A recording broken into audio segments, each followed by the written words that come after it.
So, you're trying to quit smoking. It often feels like this huge battle of willpower, right?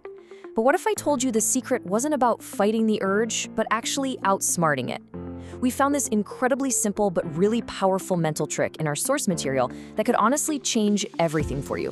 Let's dive right in. Okay, just think about it for a second. That sudden, intense wave just washes over you. That craving for a cigarette. What's your go-to response? Do you try to grit your teeth and fight it?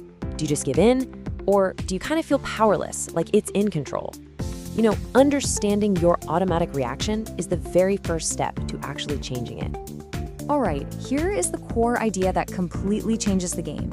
A craving, it's not a command from your body. It's really just an intrusive thought. Think of it like a super annoying pop-up ad in your mind. And just like any thought, you can learn to manage it instead of letting it run the show. Honestly, this shift in perspective, it's everything. So, how do we actually do that? How do you manage that pop-up ad?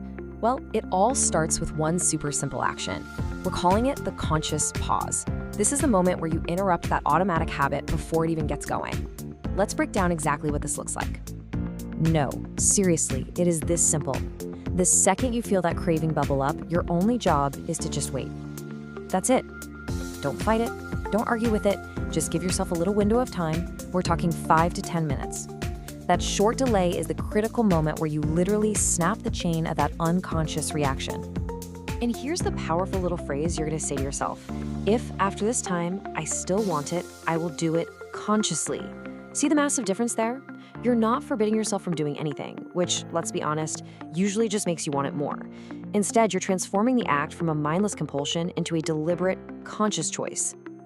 And that little pause, it does something pretty profound. It yanks the control away from that old automatic habit and hands it right back to your conscious mind. Every single time you pause, you're weakening that old pathway in your brain and you're strengthening your own willpower. You are literally taking back the driver's seat of your own mind. Okay, so you've created a pause, you've stopped the automatic habit in its tracks. Now what? What are you supposed to do with that 5 to 10 minute window?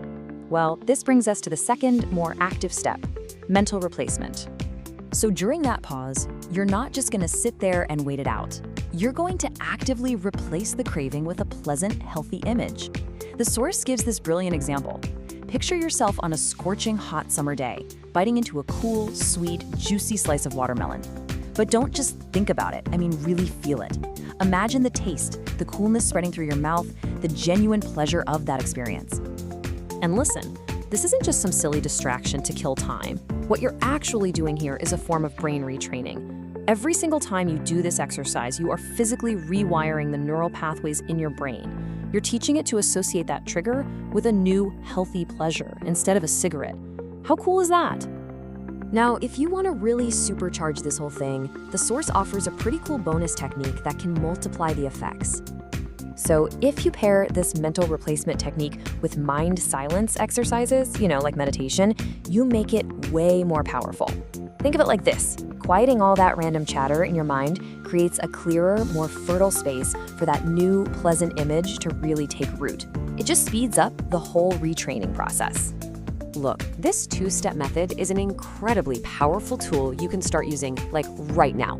But we get it. Sometimes you might feel like you need a little more support, and our source offers some additional resources for that. So for any kind of personalized guidance, or maybe to explore other methods like hypnotherapy, they provide this contact on Telegram for some one-on-one help. And to really help make this a daily habit, you can find a bunch of guided meditation exercises over on their YouTube channel. Remember, consistency is absolutely key here. So we want to leave you with this final question. The watermelon example is great, but what's really going to work best is something that's personal to you. Maybe it's a favorite healthy food, a beautiful memory, a place that makes you feel calm. So, what is the first pleasant, healthy thought you're going to use to reclaim control? Go ahead and decide on it now so you'll be ready for next time.